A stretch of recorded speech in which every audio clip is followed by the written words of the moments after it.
This morning, new political fallout from the landmark decision in Alabama, where the state Supreme Court ruled frozen embryos are the legal equivalent of children. President Biden saying the disregard for women's ability to make these decisions for themselves and their families is outrageous and unacceptable.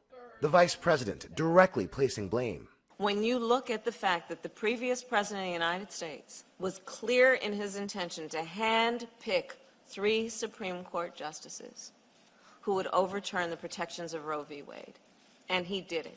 I withstood vicious attacks to pick and confirm 3 great Supreme Court justices. Former President Trump not directly commenting on the IVF ruling, but touting his record. From my first day in office, I took historic action to protect the unborn, like nobody has ever done.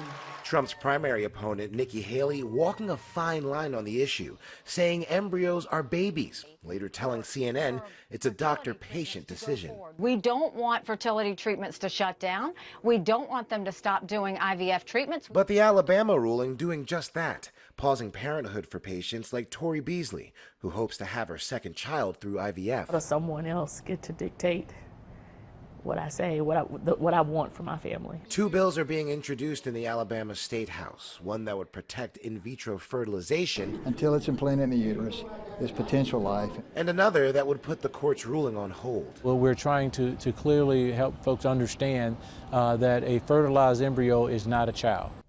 The list of Alabama medical facilities postponing IVF for fear of possible criminal prosecution is growing.